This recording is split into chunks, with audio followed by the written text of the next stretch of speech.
ብርሃን ባንክ ዘመናዊ ቀልጣፋና ምቹ አገልግሎቱን በተሻለ ቅርበት ለውድ ደንበኞቹ ማቅረቡን በመቀጠል የሞባይል ባንኪንግ አገልግሎት ተጠቃሚ እንድትሆኑ በአክብሮት ይጋብዛል።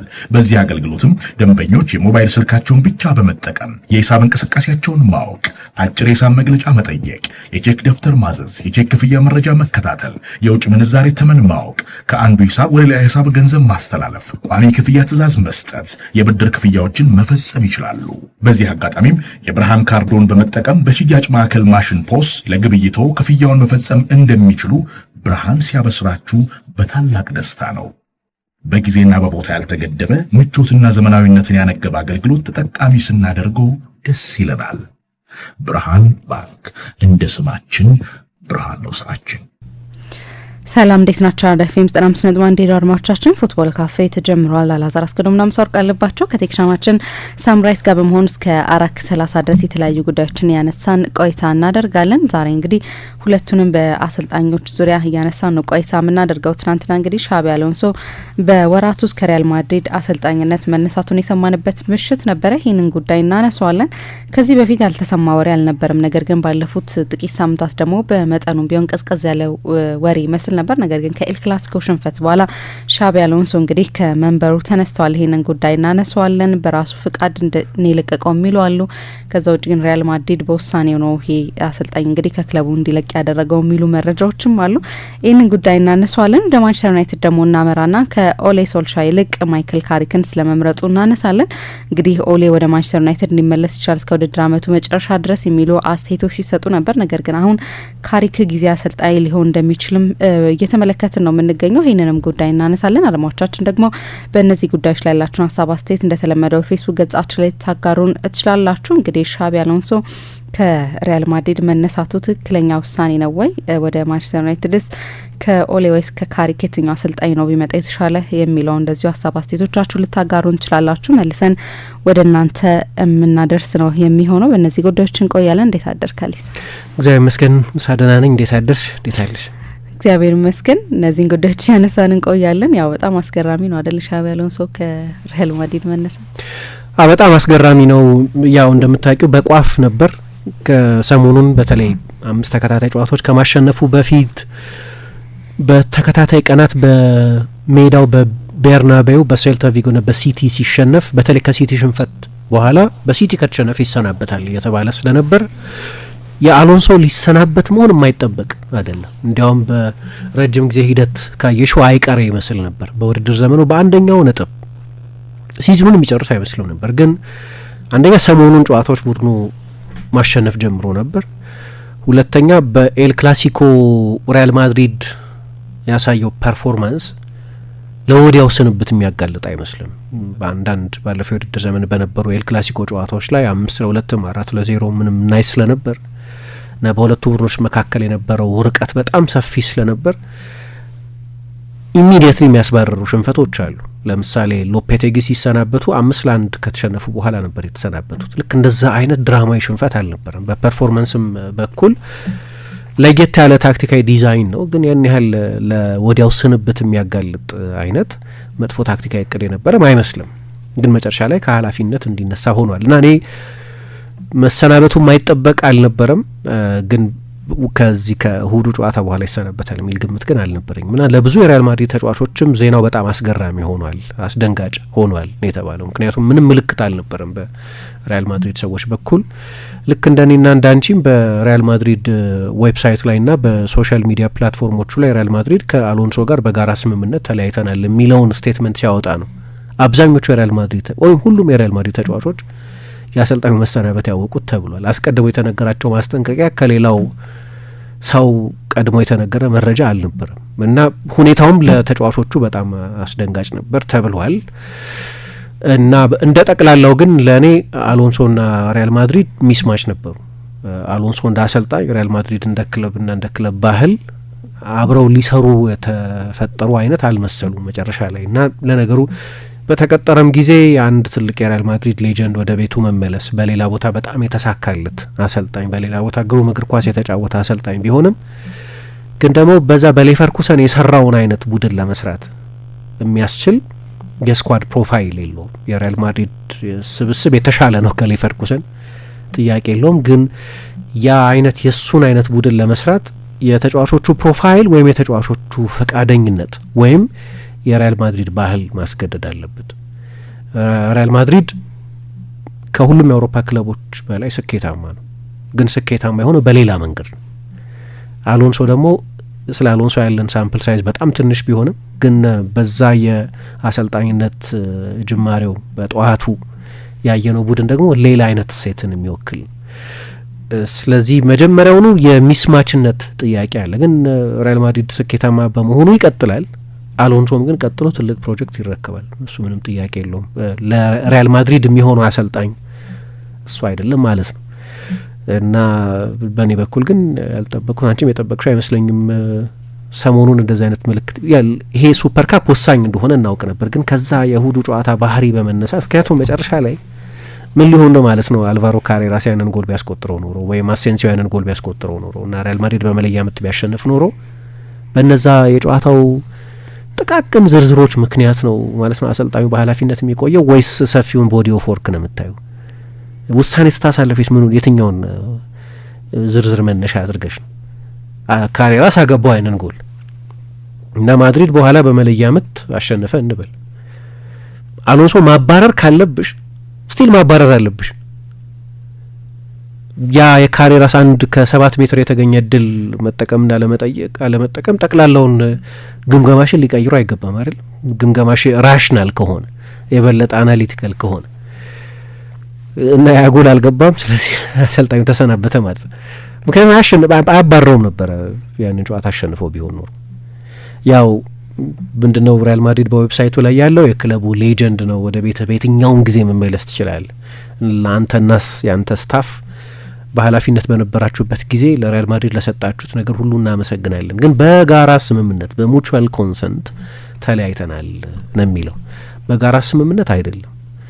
በጋራ ስምምነት ሁለቱም ወገኖች ለስንብቱ የሰጡት ስያሜ ሊሆን ይችላል፣ ግን ኢንስቲጌት ያደረገው ኬስ እንደሆነ ለመገመት ኖስትራዳመስን መሆን አይጠይቅም። በቃ ግልጽ ነው። ሪያል ማድሪድ ነው አሰልጣኙን በሴማንቲክስ በሆነው ቃላት አስውቦ አባረነዋል ያለው። ለዜና ኮንሰምፕሽን ያው ሙቹዋል ኮንሰንት ተብሎ ነው የተዘገበው፣ ግን ጥያቄ የለውም በረጅም ጊዜ በቋፍ የነበረ ነው እና የጠበቅሽው አይመስለኝም አንቺም ምሳ? አይ አልጠበቅኩም። ያው ወሬዎች ነበሩ አይደል ከዚህ በፊት። ነገር ግን ሪያል ማድሪድ እሱን ያሰናብታል የሚል እምነት አልነበረኝም። ደግሞ ጥሩ ወደ ማሸነፍ የተመለሱበትም ጊዜ ነበር። ከኤል ክላሲኮ በፊት እኮ ጨዋታዎችን እያሸነፉ ነበርና ከባርሴሎና ጋር በዚህ ሪያል ማድሪድ ጥሩ አይደለም በተባለበት ጊዜ እንኳን ያን ያህል የሰፋ የጋፕ ልዩነት ወይም ዋንጫው ላሊጋው አበቃለት የሚያስብል ደረጃ ላይ አልደረሱምና 4 ነጥብ ነው። በሌሎቹ ሁሉም ውድድሮች ውስጥ አሉበት። በቻምፒየንስ ሊግ ከ1 እስከ 8 የሚጨርሱበት ቁመና ውስጥ አሉ። በላሊጋ 4 ነጥብ ልዩነት ነው። ማድሪድ ራሱ ምስክር ነው። 5 ነጥብ ልዩነት ስዊንግ ተደርጓል። በኮፓ ዴል ሬ ከአልባሴቴ ጋር ነገ ጨዋታ አለው። በሁሉም ውድድሮች ውስጥ ማለት ይሄ የማድሪድ ቡድን ትሬብል ይሰራል ብለሽ የምትተማመኝበት ቡድን አይደለም፣ ግን የትሬብል ፖቴንሻል አለው ማለት ሁሉም ውድድሮች ውስጥ አለበት እና ሲዝኑ ከስሮ ምንም ተስፋ ታጥቶበት በዚህ አሰልጣኝ ስር የትም አንደርስም ለማለት አይነት የሚያስችል ተስፋ የሚያስቆርጥ ሁኔታ ውስጥ ያሉም አልመሰለኝም። እንደው ዝም ብለሽ ውጤቱን ብቻ ሊሆን ካልሽ እንደዛም አልነበረም እና ደግሞ በጣም ብዙ አዳዲስ ተጫዋቾች የመጡበትም ክረምት ነው። የክለቦች ዓለም ዋንጫ ላይ ረጅም ርቀት ተጉዘዋል ና እነዚህ ነገሮች ከግምት ውስጥ አስገብተው ቢያንስ ሌላ አንድ ደግሞ ሙሉ መዘጋጃ ያለውና ተጫዋቾቹ ከሱ ጋር እስኪላመዱ ድረስ አንድ ሲዝን ይኖረዋል ብዬ አስብ ነበር። ምክንያቱም ላሊጋውን ማሸነፍ ግዴታ ላይሆን ይችላል። ምናልባት ሻምፒየንስ ሊግ ሪያል ማድሪድ የሻምፒየንስ ሊግ ዋንጫ ያነሳል ሳይባል የሚያነሳ ቡድን ነውና አናቅም ከዚህ በኋላ በሻምፒየንስ ሊግ የሚሄዱበትን ርቀት። ስለዚህ ምናልባት የሪያል ማድሪድ ሲዝን በሻምፒየንስ ሊግ ቢጠናቀቅ ላሊጋውን ስላላሳካ ውድቀት ነው ምናምን ልንል እኮ አንችልም አይደለ? ስቲል ደግሞ እዛ ቁመና ላይ ካሉ አሁን አሰልጣኙ ማሰናበቱ ጥሩ ነው ወይ ልክ ነው ወይም ልክ አይደለም የምንለው ከዚህ ቀጥሎ የሚመጣው አሰልጣኝ ላይ የሚያስመዘግበው ውጤት ይመስለኛልና ግን በጣም ሰርፕራይዝ አድርጎኛል። እሱ ለማምጣት የሄዱበትን ርቀት ምን ያህል ጊዜ እንደጠበቁት ምናምን ደግሞ ስታይ በቃ ጊዜ የለም ለአሰልጣኞች። እንደ ሪያል ማድሪድ አይነት ክለብ ውስጥ ደግሞ ኮንክ ከአንድ ሽንፈት በኋላ እንደዚህ አይነት ወሬዎችን ወይም ድንገተኛ ውሳኔዎችን ትሰማለና የነበረም አይመስለኝም ወሬው ትናንትና በድንገት ነው። በቃ ልክ ነው። በጣም አስገራሚ ነበር። በጣም አስገራሚ ነበር። ተመልሰናል አድማጮቻችን። የሻቢ አሎንሶን ጉዳይ እየተመለከት ነው። ከባየር ሊቨርኩሰን እንግዲህ በጣም ስኬታማ ከሆነ በኋላ ነው ወደ ስፔን አቅንሶ እንግዲህ የሪያል ማድሪድ አሰልጣኝ ሆነው። ያው የሪያል ማድሪድ አሰልጣኝ መሆን በጣም ከባድ እንደሆነ ይታወቃል። እንግዲህ እሱም ለዚህ አሰልጣኝነት ይመጥናል ተብሎ ከተቀጠረ በኋላ ግን አመቱ ሳይጠናቀቅ አጠናቋል። አሰልጣኙ ከሪያል ማድሪድ ጋር ያለውን ቆይታ ምናልባት በሌላ ጊዜ ዳግም ወደ ሪያል ማድሪድ ሊመለስ ይችል ይሆናል፣ አናውቅም። ሪያል ማድሪድ አሰልጣኞቹን መልሶ ወደ ቤርናቤው ማምጣት ልማድ አለው፣ ግን በአሁኑ አልተሳካምና ይህንን ጉዳይ እንመልከተው። በእርግጥ እስካሁን ድረስ በነበረው ቆይታ የሻቢ አሎንሶና የሪያል ማድሪድ ቆይታ አልተሳካም ማለት ይቻላል ወይ? ከዚህ በኋላ ሪያል ማድሪድ ምንድን ነው የሚሆነው የሚለውን ጉዳይ ምናንሳ። ልክ ነው። መጀመሪያ አሎንሶ የተቀጠረበትን ምክንያት ግን ማስታወስ ያስፈልጋል። ሪያል ማድሪድ ልክ ነው ሌላ አሰልጣኝ ለመምረጥ አልቫሮ አርቤሎዋን እስከየት ጊዜ እንደሚቆይ ወይም የኮንትራቱ ማለቂያ መቼ እንደሆነ ለመስማት ሞክሬ ነበር፣ አላገኘውም። እስከዚህ ወደ ዘመን መጨረሻ ነው ወይስ የረጅም ጊዜ አሰልጣኝ ነው አላቅም። ግን 11ኛ ቋሚ አሰልጣኝ ነው በ21 ዓመት ለፍሎረንቲኖ ፔሬዝ እና የትኛውም አሰልጣኝ ከ3 ዓመት በላይ በኃላፊነት ቆይቶ አያውቅም። እና የአሰልጣኝ ተርኖቨር የተለመደ ነው በእኚህ ፕሬዚደንት ስር፣ በተለይ በጣም የተለመደ ነገር ነው፣ የሚያስገርም አይደለም። ግን የአሰልጣኝ ለውጥ ብቻ ሳይሆን የአንቸሎቲ በአሎንሶ መተካት ብቻ ሳይሆን የአሎንሶ ታይፕ አሰልጣኝ ያስፈለገበት ምክንያት ምንድን ነበር? አምና በጣም የሚወደዱ በጣም ስኬታማ በሪያል ማድሪድ ታሪክ ብዙ ዋንጫ ያሸነፉት አሰልጣኝ ሆነው ያ ፓተርናሊዝም ያላቸው ተጫዋቾችን እንደ አባት የሚንከባከቡ አሰልጣኝ ሆነው በጣም ጥሩ አሰልጣኝ፣ ምን ጥያቄ የማይነሳባቸው አሰልጣኝ ሆነው ግን እሳቸው እንዲነሱ ኮንትራታቸው ሳያልቅ የአሎንሶ አይነት አሰልጣኝ እንዲመጣ ያስገደዱ ምክንያቶች ነበሩ። አምና አንደኛው የውጤት ጉዳይ ነው። መጥፎ ሲዝን ነበር ለሪያል ማድሪድ፣ ምንም ዋንጫ ያላሸነፉበት የውድድር ዘመን ነበር። ከዛ በፊት በነበረው የውድድር ዘመን ምክንያት ያደረጓቸው ተጨማሪ ጨዋታዎች አሉ። ለምሳሌ ትላንትና ጓርዲዮላ አምና ማን ነው ሲቲ ዋንጫ አልወሰደም የሚላችሁ? ኮሚኒቲ ሺልድ ወስደናል፣ ሱፐር ካፕ ማለት ነው። የትም አገር ዋንጫ ተደርጎ ይቆጠራል። ማን ነው እንደዛ ብሎ የነገራችሁ? ሲቲ ዋንጫ አልወሰደም ያላችሁ ማን ነው ሲል ነበር። አውሮፓውያን አሰልጣኞች እንደዛ ነው የሚያዩት። በሳቸው በእንደዚህ አይነት አስተያየት የዓለም ኢንተርኮንቲኔንታል ካፕ የሚባለውን ውድድርም የሱፐር ካፑንም አሸንፏል። የአውሮፓ ሱፐር ካፕ አታላንታ ቤርጋሞን በማሸነፍ ግን ሲዝኑን ዲፋይን የሚያደርጉት ቻምፒየንስ ሊግ፣ ላሊጋ እና ኮፓ ዴል ሬ ናቸው። በእነዚህ ውድድሮች የሪያል ማድሪድ ሲዝን ጥሩ አልሆነም። በቻምፒየንስ ሊግ በአርሰናል በሁለቱ ጨዋታዎች በድምር በ5-1 ውጤት ነው ተሸንፎ ከውድድር ውጭ የሆነው። በላሊጋው ባርሰሎና ነው ሻምፒዮን የሆነው። በኮፓ ዴል ሬም በፍጻሜው ባርሰሎና አሸንፏቸው ነው ሻምፒዮን የሆነው። ስለዚህ ከማድሪድ ስታንዳርድ አንጻር ጥሩ ሲዝን አልነበርም በውጤት። አሰልጣኙ በጣም የሚከበሩ በጣም የሚወደዱ በጣም የሚደነቁ አሰልጣኝ ቢሆኑም ግን የሚነሳባቸው ጥያቄ ነበር። ቡድናቸው የሚጫወተው ሞደርን ፉትቦል አይደለም። የቱሄል፣ የክሎፕ፣ የጓርዲዮላ፣ የአርቴታ፣ የሌሎች ስትራክቸራል እግር ኳስ የሚጫወቱ አሰልጣኞች አይነት እግር ኳስ አይደለም ቡድኑ የሚጫወተው። በበቂ ሁኔታ ፕሬስ አያደርግም። በበቂ ሁኔታ የወላጅ ጨዋታ አይከተልም። ኢንዲቪጁዋል ተጫዋቾች ናቸው ጨዋታዎች የሚያሸንፉላቸው።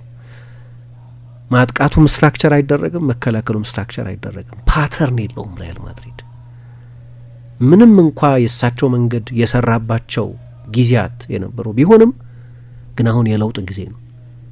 ስለዚህ ሌላ የአንቸሎቲ አይነት ካራክተር ያለው አሰልጣኝ ሳይሆን ቅድም የጠቀስኳቸው አሁን በሌሎች የአውሮፓ ትልልቅ ቡድኖች ውስጥ ያንን አይነት ታክቲካል ኢምፕሪንት እያስቀመጡ ያሉ አሰልጣኞች የሰሩትን አይነት ቡድን የሚሰራ አሰልጣኝ ያስፈልገናል። ቡድኑ በበቂ ሁኔታ ፕሬስ አያደርግም። በበቂ ሁኔታ የሚና ዲስፕሊን የለውም። የባህሪ ሳይሆን የሚና ዲስፕሊን የለውም። አንድ ተጫዋች የሚሰጠው ስፔሲፊክ ታክቲካል ዲስፕሊን መወጣት የሚጠይቅ አሳይመንት አለ፣ ኃላፊነት አለበት። ያንን በበቂ ሁኔታ መወጣት የሚችል አሰልጣኝ ያስፈልጋል እና ቤቱንም የሚያውቅ ደግሞ ሰው አንድ ላይ ሲገኝ ሻቢ አሎንሶ ለ5 ዓመት የሪያል ማድሪድ ተጫዋች ሆኗል እና እንዲህ አይነት ምንድን ነው የሚሉት እነሱ ሜቶዲካል አሰልጣኝ፣ ጠንካራ ሜቶዶሎጂ ያለው አሰልጣኝ ያስፈልገናል አሉና አመጡት። የመጣበትን ምክንያትና ሪያል ማድሪድ የፈለገውን ለውጥ መገንዘብ ያስፈልጋል። ጥሪ ነበር የእንደዚህ አይነት አሰልጣኝ ጥሪ እና አሎንሶ ለዚህ ነው የመጣው እና ሲመጣም እኛ ራሱ ከ7 ከ8 ጨዋታዎች በኋላ ይሄኛው ሲዝን ከተጀመረ ከዓለም የክለቦች ዋንጫ ጀምሮ ነው ማሰልጠን የጀመረው። ግን በተለይኛው ሲዝን ሲጀመር በመጠኑ ሪያል ማድሪድ ማግኘት የፈለገውን ነገር እያገኘ ነው። ቡድኑ በፕሬሲንግ ኢንቴንሲቲ ባለፉት በርካታ ዓመታት ታይቶ የማያውቅ አይነት የፕሬሲንግ ኢንቴንሲቲ እያሳየ ነው።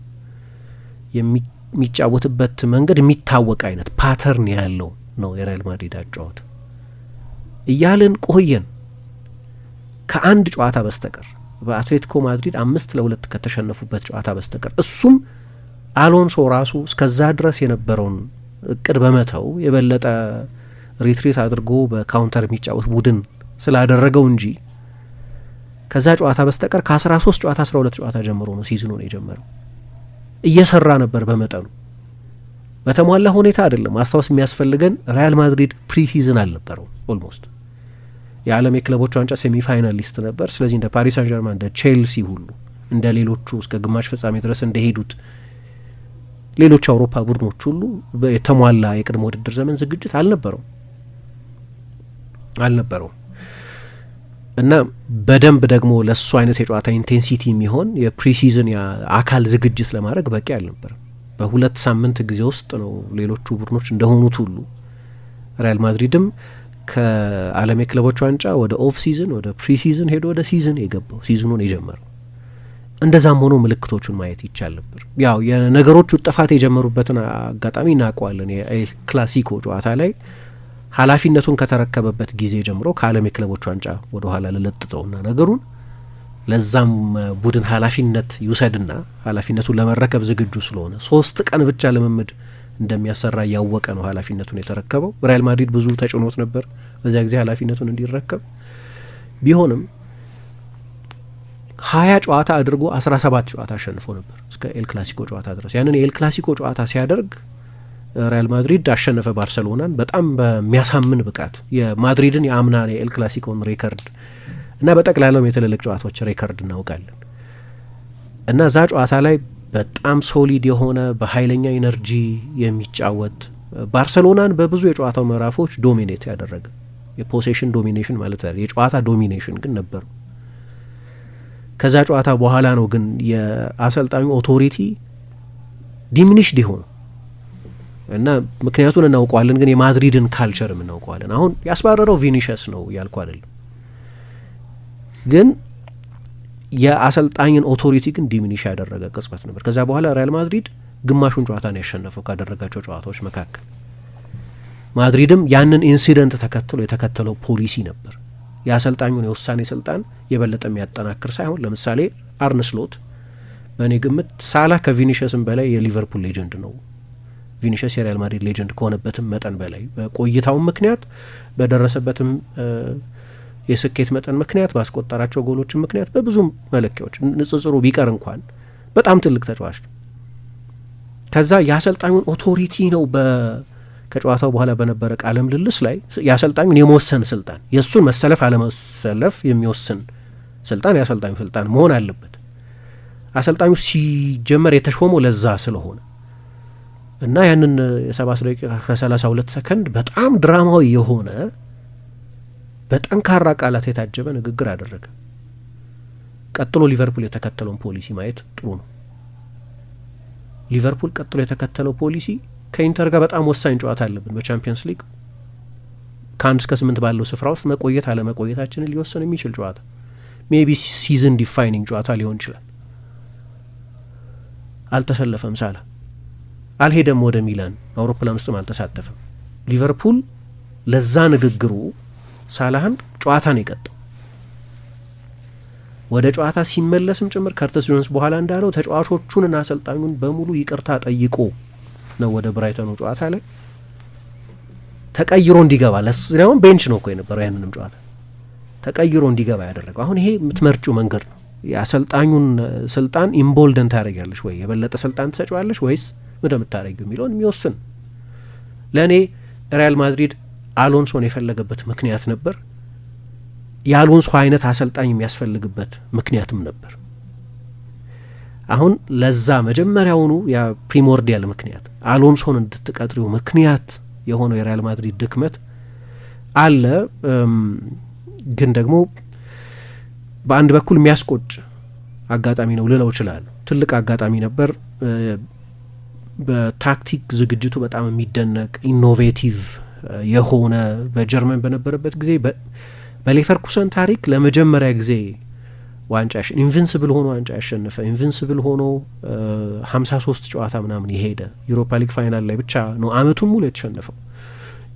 የሀገር ውስጥ 2 ዋንጫዎች ያሸነፈ በሌቨርኩሰን የመቶ ምናምን አመት ታሪክ ውስጥ ሆኖ የማያውቅ ከባየርን በላይ ሆኖ የጨረሰ ቡድን ሲገነባ ድንገት ውጤት ያመጣ ቡድን ብቻ ሳይሆን የሚታወቅበት ዲፋይንድ የሆነ የጨዋታ ስልት ያለው የሚታወቅበት የጨዋታ መዋቅር ያለው ደፋር የማጥቃት እግር ኳስ የሚጫወት ኢኖቬቲቭ የሆነ ከዛ ደግሞ በፍሎሪያን ቪትዝ በፍሪምፖንግ ወይ በዣካ ወይ በሌሎች ብዙ በኢንካፒ ወይ በሌሎች ብዙ ተጫዋቾች ላይ እንዳደረገው ደግሞ ተጫዋቾችን በተናጥል ማሻሻልም የሚችል ቡድኑ የሚጫወትበት እግር ኳስ በጣም ኮሌክቲቭ ቢሆንም የወል ቢሆንም የቡድን አጫዋት ቢሆንም ግን ደግሞ በግል ተጫዋቾችን የበለጠ የመቶ ምናምን ሚሊዮን ተጫዋቾች የሚያደርግ አይነት ደግሞ ተጫዋቾችን በተናጥል የሚያጎላ አይነት የኒው ጄኔሬሽን አሰልጣኝ ግልጽ የሆነ የጨዋታ ቪዥን ያለው አሰልጣኝ ነበር። ዲናይ ልታረጊው አትችይም። በማድሪድ ያለው ሬከርድ የተበላሸ ነው አልተሳካ ነው እንኳን የሚል ድምዳሜ ላይ ቢደረስ ግን እንዲህ አይነት አሰልጣኝ ነበር። ማድሪድም ለረጅም አመታት ትችት አይደለም የአሰልጣኞች ታይፕ ነው። ዚዳንም ይሁን አንቼሎቲ የበለጠ የኢዚ ጎይንግ አሰልጣኞች ናቸው። ትልልቅ ምንድነው የታክቲካዊ መዋቅር አናጺዎች አለ ታክቲካል አርኪቴክትስ አይደሉም። ብታያቸው እንኳን ማድሪድ ሌላ ኮርስ ይፈልግ የነበረበት ዘመን ነው። ታክቲካል ማኔጀር ይፈልግ የነበረበት ዘመን ነው። ቅድም እንዳልኩት እንደ ጓርዲዮላ፣ እንደ አርቴታ፣ እንደ ክሎፕ፣ እንደ ቱሄል፣ እንደ ናግልስመን እንደዚህ አይነት ታይፕ አሰልጣኞችን ይፈልግ የነበረበት ነው። እነሱ ምድብ ውስጥ ያለ ነው። ሪያል ማድሪድ አሁን በተናጥል ተሰጥኦ ብቻ በቪኒሸስ ጥሩ ምሽት ማሳለፍ አለማሳለፍ፣ በኤምባፔ ጥሩ ሙድ ላይ መገኘት አለመገኘት፣ በቤሊንጋም ጥሩ ፎርም ላይ መገኘት አለመገኘት ላይ ብቻ መንጠልጠል የለበትም። ያስፈልጋል ያ ኢንዲቪጁዋል ፋክተር። መጨረሻ ላይ እነዛን ትልልቅ የቻምፒየንስ ሊግ ጨዋታዎች የሚያሸንፉልሽ ግለሰቦቹ ናቸው። ግን ደግሞ መዋቅር፣ የጋራ ፕሬሲንግ፣ በደንብ የሚታወቅ ሲስተም፣ ጠንካራ ኮሌክቲቭ ዩኒቲ፣ ኮሌክቲቭ አይደንቲቲ የሚሉት ሪያል ማድሪድን የሚያሸጋግረው አሁን እንደ አይነት አሰልጣኝ ነው ተብሎ ነበር የመጣው። ይህንን ያለው ሰው አይደለም፣ ሪያል ማድሪድ ፈልጎት ነው ያመጣው። ምን አይነት አሰልጣኝ እንደሚያመጡ ያውቁት ነበር ሪያል ማድሪዶች እና ሀሳቡ ምርጥ ነበር በእኔ ግምት። ሪያል ማድሪድ እንዴት ልበልሽ፣ በመጠኑ እንደ የፓሪስ ሳን ጀርማን መንገድ እንደ መከተል ልበል። ፓሪስ ሳን ጀርማን የማድሪድን ያህል የታሪክ ሀብታም አይደለም፣ ግን ከካታር ስፖርት ኢንቨስትመንት መምጣት በኋላ የሱፐርስታሮች ቡድን አድርጎት ነበር እና ጨዋታዎች ካሸነፈም በተጫዋቾቹ የግል ክህሎት በመንጠልጠል ነበር እነዛን ጨዋታዎች ያሸንፈ ነበር። የሚፈልጉትን ትልቁን ምኞታቸውን ቻምፒየንስ ሊግን አላገኙ። ከዛ ያንን የስታር ሲስተም አፈረሱና ልክ በስታይል ከአሎንሶ ጋር በጣም ተቀራራቢ የጨዋታ ስታይል ያለውን አሰልጣኝ ሉዊስ ኤንሪኬን አመጡት። ግን ኤንሪኬ ያንን ኃላፊነት እንዲወጣ ሲፈልጉ አንድ አሰልጣኝ እንዲሳካለት የሚያስችሉትን ቱሎች በሙሉ ከሰጡት በኋላ ያንን ሁሉ ቱል ያንን ሁሉ መሳሪያ ከሰጡት በኋላ ነው ባለፈው አመት ያየነውን የተለየ ቡድን የገነባው።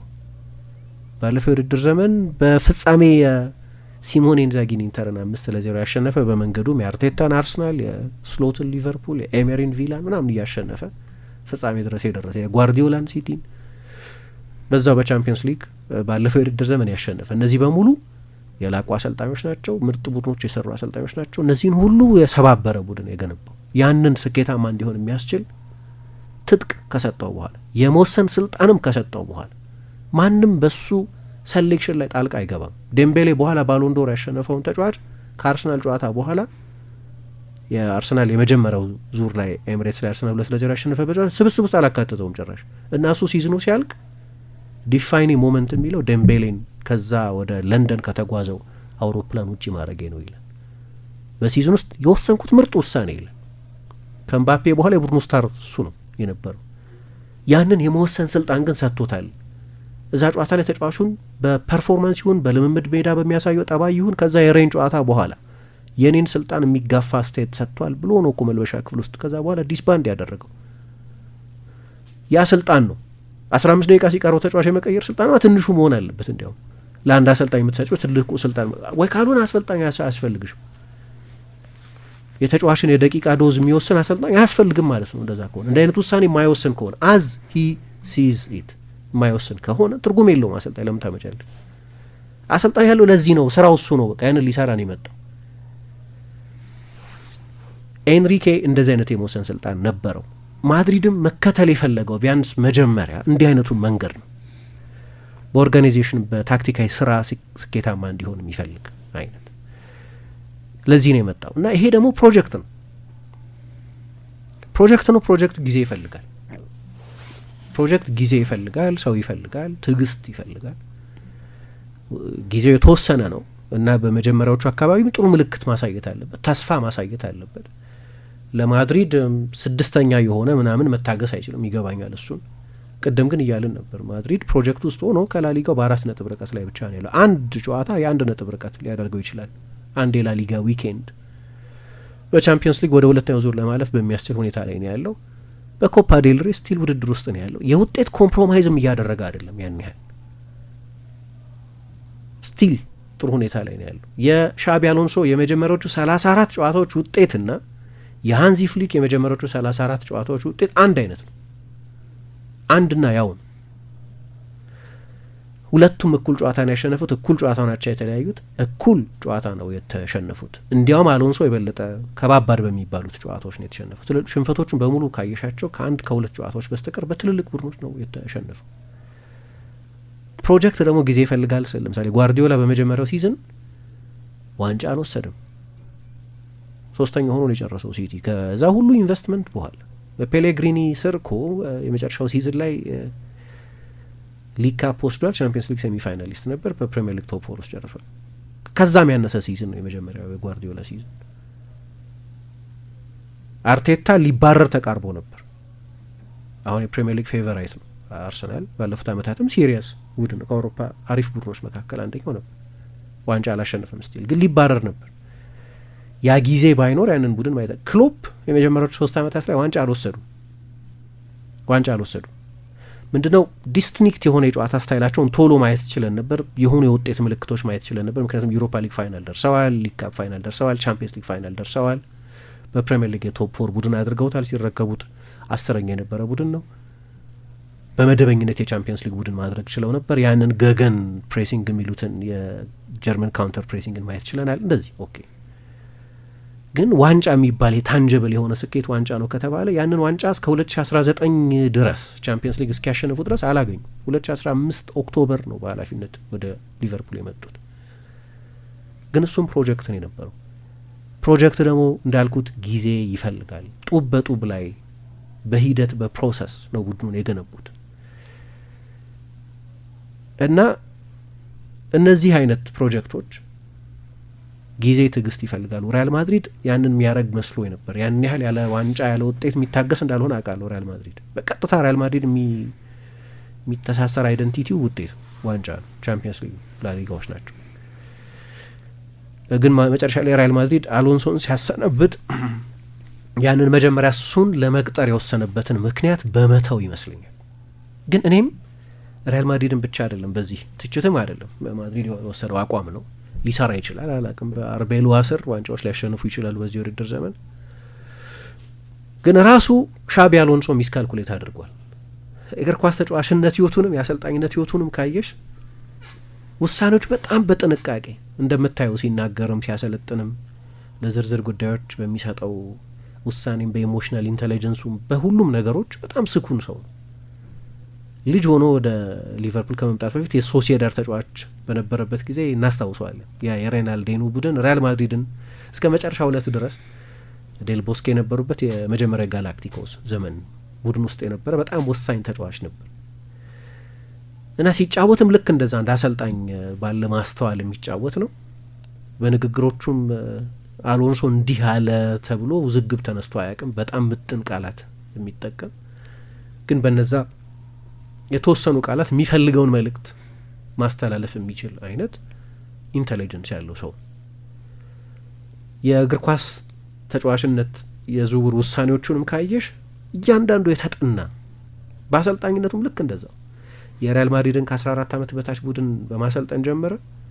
ከዛ ወደ ሶሲዳድ ወዳደገበት ወደ ባስክ ተመለሰ። እዛም የሶሲዳድን የተለያዩ የእድሜ እርከን ቡድኖች ማሰልጠን ጀመረ። በመሀል እኮ ቦሩሲያ ሞንቼንግላድባህ በከፍተኛ ደረጃ አሰልጥኖ ሳያውቅ አሰልጣኝ ሁነን ብሎ ጠይቆት ነበር።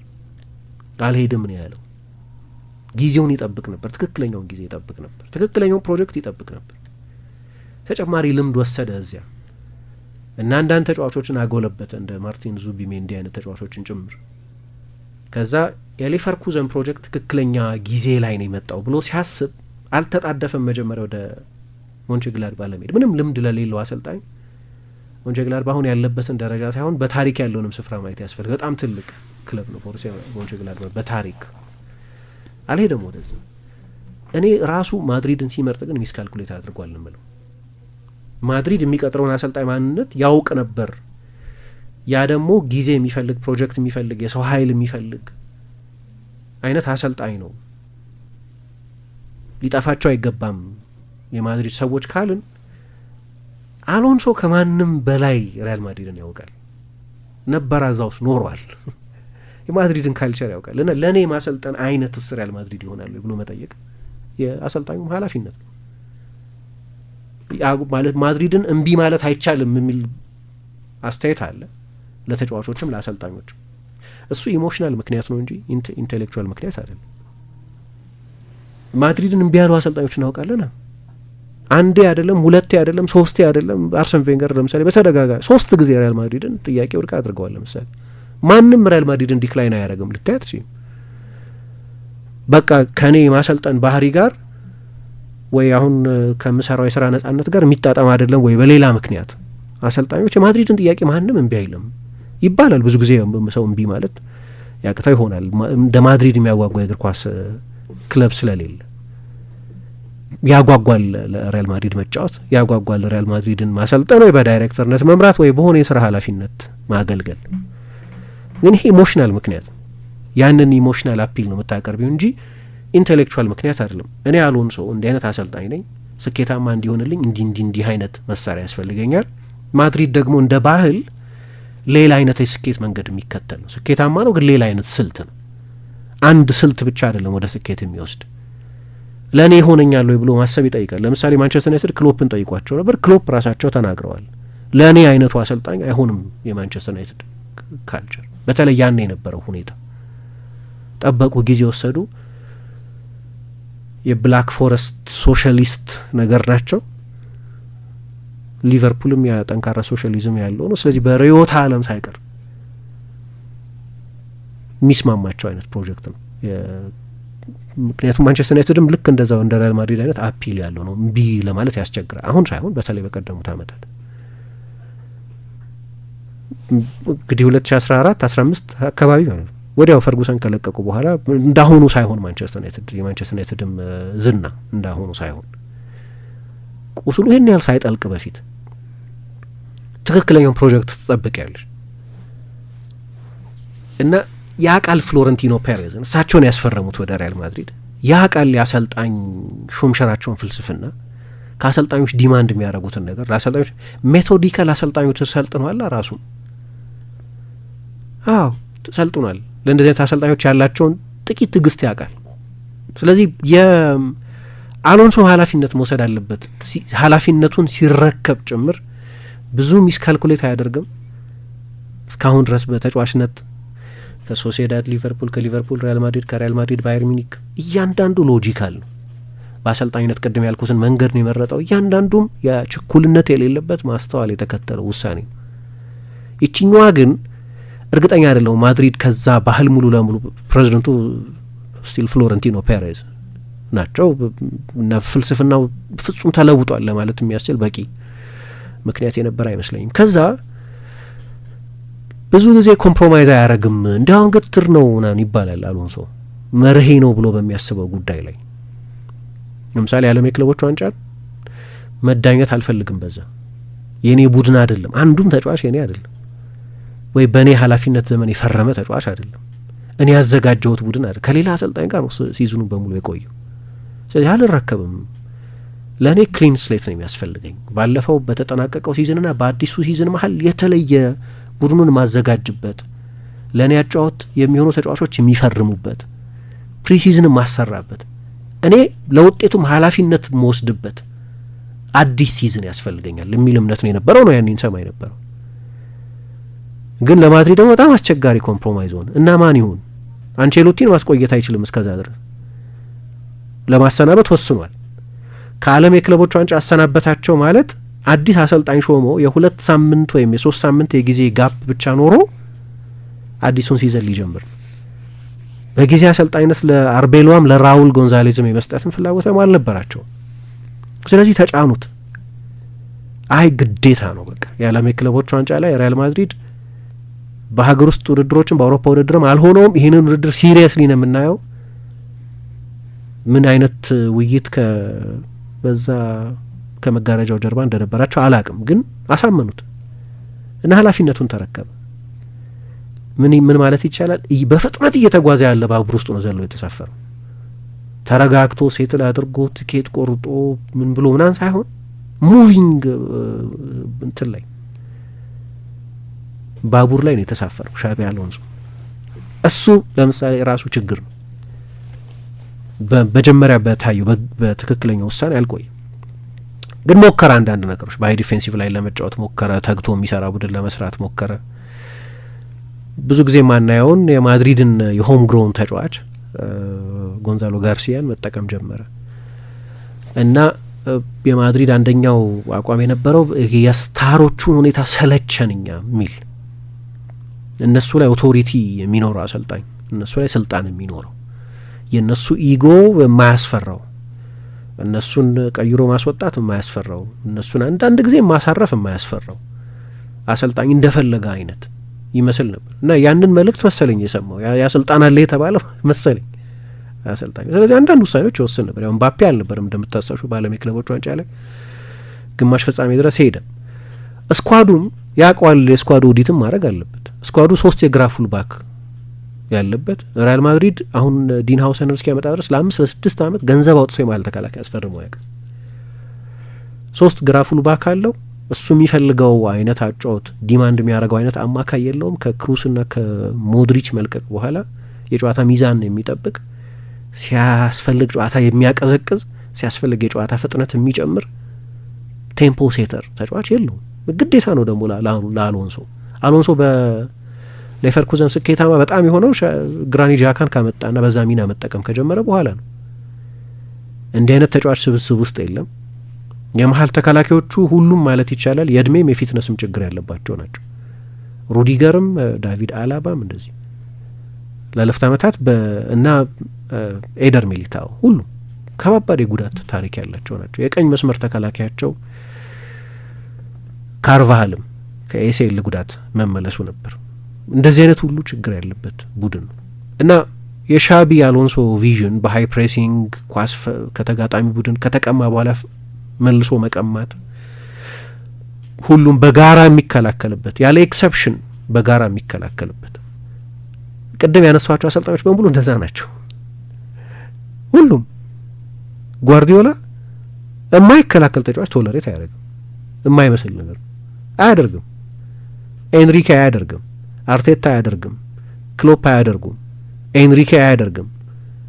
አንድም የማይከላከል ተጫዋች ቶለሬት አያደርጉም። ኤንሪኬ ምባፔ ላይ እንደዛ ሲያንባርቅ ያየ ነው። ለዛ ነው እዛ ቪዲዮ ላይ ጀግና የምትሆነውማ ለቡድንህ መጫወት መከላከልም ስትችል ነው። እሱ ነው ወደ ቀጥሎ ወዳለው ደረጃ የሚወስድን። ምባፔ ከተከላከለ ማን እንዴት ወክ አደርጋለሁ ይላል ሌላው ተጫዋች። ጆርዳን እኮ እንደዛ ነው የሚያደርገው። ማይክል ጆርዳን አደንቋለሁ የምትለው ጆርዳን። ሞሪኞ ሮናልዶን ስላልተከላከለ መልበሻ ክፍል አንባርቀው አስለቅሰውታል ይባላል፣ አልቅሷል ይባላል መልበሻ ክፍል ውስጥ። ያ ሌክዠር የለህም ማን አንተ ወክ የምታደርገው ብለውት። ትልልቆቹ አሰልጣኞች ፓሴንጀር አይሸከሙም። ለኤክሰፕሽናል የሆነ ተጫዋች ሜቢ አንዳንድ ጊዜ እንዳልኩት ለሮናልዶ ለሜሲ ካልሆነ በስተቀር እነዚህ በ100 ዓመት የምናነሳቸው አይነት ተጫዋቾች ካልሆኑ በስተቀር ግዴታ ነው። ምክንያቱም ብዙ ጊዜ የምንለው ተጫዋቾች ከኳስ ጋር ከሚያሳልፉት ጊዜ በብዙ እጥፍ የበለጠውን ጊዜ የሚያሳልፉት ያለ ኳስ። አይ እኔ ህልውም ሆኖ ነፍስም ዘራው ኳስ እግሬ ስር ስትመጣ ነው የሚል አቲቲዩድ በጣም ኢጎማኒያክ የሆነ በጣም አደገኛ አቲቲዩድ። ስለዚህ በጋራ መከላከል ወይ አይችሉም ወይ ፈቃደኞች አይደሉም። ሁለቱም ችግር ነው። ግን አለመቻልም ችግር ነው፣ ፈቃደኛ አለመሆንም ችግር ነው። ወይም ለዛ ያሰልጣኝ እቅድ አለመገዛትም ችግር ነው። እና ይህንን ያውቃል። ከማንም በላይ እንዲያውቅ የምትጠብቂው እሱ ነው። ያንን የማድሪድ ካልቸር ኖሮት የሚያውቅ እዛ መልበሻ ክፍል ውስጥ ኖሮ የሚያውቅ ሌሎች ስታር ተጫዋቾች በነበሩበት ጊዜ ኖሮ የሚያውቅ በፔሌግሪኒ በሞሪኞ በአንቸሎቲ ስር እዛው መልበሻ ክፍል ውስጥ የነበረ ሰው ነው። ስለዚህ ለእኔ ብትጠይቅኝ ሚስቴፕ ነው ራሱ ሻቢ አሎንሶ ራሱ የሰራው። ለሱ የአሰልጣኝነት አይደንቲቲ ሪያል ማድሪድ ቢያንስ አሁን ያለው የሪያል ማድሪድ ባህል የሚሆን አልነበረም። ይህን ደግሞ ከእሱ አናሊቲካል ማይንድ ትጠብቂያለሽ። ስታር ኢንደልጅ እንደሚያደርግ ምንድን ነው ኮከቦቹን የበለጠ የሚንከባከብ እንደሆነ አንድ ችግር ቢፈጠር በአንድ ስታር ተጫዋችና በአሰልጣኙ መካከል ማድሪድ በታሪኩ ምክንያት ያለው ዝንባሌ የበለጠ ወደ አሰልጣኞቹ ወደ ተጫዋቾቹ የበለጠ የሚያደላ እንደሆነ ታሪክ ይነግረናል። ስለዚህ የቪኒሽስ ኢንሲደንት ሲፈጠር ማድሪድ ወዴት እንደሚያደላ ግልጽ ነበር። አይ ለምሳሌ ፍሎረንቲኖ ፔሬዝ አልጣማቸውም የቪኒሽስ መውጣት እንበል፣ ለምን ያስወጣዋል ብለው ያምናሉ ምናምን። ግን እሳቸው አይደሉም ቴክኒካል ኤክስፐርቱ፣ አሰልጣኙ ነው ቴክኒካል ኤክስፐርቱ። ከላይ የሚሉት የሆነን ሰው የደጋፊን የሆነን ሰው ስሜት ምናምን የግድ የመጠበቅ ጉዳይ አይደለም። 2-1 እየመራን ነው። አሁን 2-1 እየመራን ነው። ጥሩ ሁኔታ ላይ ነው ያለ ነው። 75 ደቂቃ ተጫውተናል። ስለዚህ የበለጠ ፍረሽ የሆነ የበለጠ ኳስ የሚቀማልን የበለጠ ሶሊድ የሚያደርገንን ተጫዋች ፈልጋለሁ አለ። ምክንያቱም ማድሪድን ለመጥቀም እንጂ ለመጉዳት አይደለም ያ ለውጥ የተደረገው። ውጤቱን ለማጣት ሲባል የተደረገ ለውጥ አይደለም። የበለጠ እንድናሸንፍ ያስችለናል ብሎ ያመነበትን እሱና ስታፉ ያመኑበትን የምናስገባው ከቴርሴራ ዲቪዚዮን ምናምን የመጣ ተጫዋች አይደለም፣ ሮድሪጎን ነው እና የበለጠ ትጉ ነው እሱ ደግሞ ከኳስ ጋር ብሎ ነው የወሰነው። ስህተትም ሊሆን ይችላል ውሳኔው። ኢትስ ኦኬ። አልተሸነፉም። ፎረ ለማስታወስ ያንን ጨዋታ አሸንፈዋል። አልተሸነፉም። ያንን ጨዋታ አሸንፈዋል ማለት ሰርቷል ማለት ነው። አሰልጣኙ የወሰነው ውሳኔ ውጤት አላሳጣቸው። ከዛ በምናስታውሰው መንገድ ቪኒሽስ ሪያክት አደረገ። በጣም ያልተለመደ ነው ደግሞ በትልቅ በማድሪድ ተጫዋችነት ሮናልዶ ቅር ሲሉ አይቼ አውቃለሁ ተቀይሮ ሲወጣ ወይ ሌላ ተጫዋች በ80 ሺህ ደጋፊ ፊት እና በ100 ሚሊዮን የዓለም ተመልካቾች ፊት እንደዛ አይነት ሪያክሽን ግን አይቼ አላውቅም። ስሜታዊ ነው ቪኒሽስ በባህሪው ይታወቃል። ከዛ ይቅርታ ጠየቀ። ይቅርታ የጠየቀው እንዳጠፋም ስላወቀ ነው። አይ አላጠፋም የሚል ክርክር ሊኖር አይችል። ራሱም አውቆታል ይቅርታ መጠየቅ ያስፈለገው ለዛ ነው። አላጠፋውም ብሎ ቢያምን ይቅርታ እንዲጠይቅ የሚገደድበት አንዳችን ምክንያት የለም። ግን በኋላ ያን ሰሞኑ የወጡ ዘገባዎችን ስናይ እንደሰማ ነው በስሌት አንድ ቪክቲም ካለ እዚህ ውስጥ በቪኒሽስ እንደዚህ አይነት ባህሪ ማሳይ አንድ ቪክቲም ካለ አሎንሶ ነው የዛ ቪክቲም። ያ አውትሬጅ የተገለጸው ሌላ ማንም ሰው ላይ አይደለም፣ አሎንሶ ላይ ነው።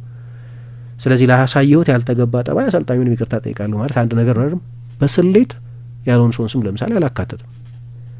ፕሬዚደንቱን፣ ደጋፊዎቹን፣ ተጫዋቾቹን ሁሉ ይቅርታ ጠይቃለሁ ብሎ በምድብ ከፋፍሎ ካስቀመጠ በኋላ ሆን ብሎ ደስተኛ አይደለም በአሰልጣኙ ይቅርታ አልጠየቀውም። ለምሳሌ አሁን እዛ ጋር መስመር የማስመር ኃላፊነት የክለቡ መሆን አለበት። አይ አሰልጣኝ ነው አይደለም 15 ደቂቃ ሲቀረው ካላመነ ለዛ ጨዋታ ቪኒሽስ ያስፈልጋል ብሎ ማስቀመጥ ይችላል የማለት ልክ ሊቨርፑል ሳላህን በተመለከተ የተከተለው ፖሊሲ ያለ አይደል? ያንን የማረግ ኃላፊነት የክለቡ ኃላፊነት ነው። አርነ ስሎት ወደ ኢንተር አይሄድም ብለው የወሰኑት ብቻቸውን አይመስሉኝም። ያለ ማይክል ኤድዋርድስ፣ ያለ ሪቻርድ ሂውዝ፣ ያለ ሊቀ መናብርቱ፣ ያለ ቤት ውሳኔ አይመስሉኝም። ይሄ ማንም ተጫዋች ሄዶ ለምሳሌ ያንን አስተያየት ሰጠ የኢንተር ጨዋታ ላይ ታሰልፊዋለሽ ጀፕመር እንበል ምን አይነት መልእክት ነው የምታስተላልፍ? ማን ነው ኢንቻርጅ ያለው? መጨረሻ የአርነ ስሎትን ስልጣን ልታከብረው አትችይም። ከዛ በኋላ ማንም ተጫዋች ላይ ከብሮ አይችልም። ማንም ሰው እንደዛ ፎርስፉል ከሆንኩ እጫወታለሁ ማለት ነው የሚል መልእክት ነው የሚያስተላልፈው። ሊቨርፑል ግን በጣም ሀርድ ላይን እንዲያውም የነበረው እኮ ግምት ከዛ የሊድስ ጨዋታ በኋላ ሳላህን በድጋሚ በሊቨርፑል መለያ አናየውም የሚል ጠንካራ ግምት ነበር። ጃንዋሪም ተቃርቦ ስለነበር እሱም ሊለቅ ነው የሚል እና እንደ ሪከርድ እኔ መጥፎ ሪከርድ ነው ያለው አልልም። እንዳልኩት ነው 34 ጨዋታ አድርጓል፣ 24 አሸንፏል፣ 4 አቻ ወጥቷል። ከአልሂላል፣ ከራዮ፣ ከኤልቼ፣ ከዢሮና ጋር 6 ተሸንፏል። ሃንዚ ፍሊክ 34 ጨዋታ አድርገዋል፣ 24 አሸንፏል፣ 4 አቻ ወጥቷል፣ 6 ተሸንፏል። ያው ነው ሪከርዳቸው። የተሸነፈው ግን በፔዤ፣ በሊቨርፑል፣ በአትሌቲኮ ማድሪድ፣ በባርሰሎና፣ በማንቸስተር ሲቲ እና ትላንትና በጣም ትልቅ ድል ነበረው ዢሮና ማን ነው ሴልታ ቪጎ። ኦኬ ሴልታ ነው አነስ የሚለው ፕሮፋይል፣ ሌሎቹ አምስቱም ትልልቅ ናቸው። በዓለም ክለቦች ዋንጫ በዛ ፒኤስጂ ነው የተሸነፈው። ከዛ በሊቨርፑል ተሸንፏል በቻምፒየንስ ሊግ። በባርሰሎና ከትላንት ወዲያ የተሸነፈበት ጨዋታ፣ በአትሌቲኮ ማድሪድ የተሸነፈበት ጨዋታ፣ በሴልታ ቪጎ የተሸነፈበት ጨዋታ፣ በሲቲ የተሸነፈበት ጨዋታ። አንዳንዶቹ ደህና ፐርፎርማንስም የነበረባቸው ናቸው። ለምሳሌ ያልኩት የባርሰሎና ጨዋታ ወይ የሲቲ ጨዋታ ለምሳሌ መጥፎ ፐርፎርማንሶች አይደሉም እነዚህ። እንደ ፐርፎርማንስም በውጤት ነው ምናምን ካልሽም ከ34 ጨዋታ 24 ጨዋታ ስላሸነፈ አሰልጣኝ ነው እያወራን ያለ። በቃ ይሄ ተስፋ የሚያስቆርጥ ነው፣ እንደ ቲም ያደርግ አይደለም፣ በጭራሽ እየሰራ አይደለም፣ እንደ ቲም ያስችል የሚያደርግም አይደለም። ግን ለምሳሌ ሮ ማቴሪያል መስጠት አለብሽ።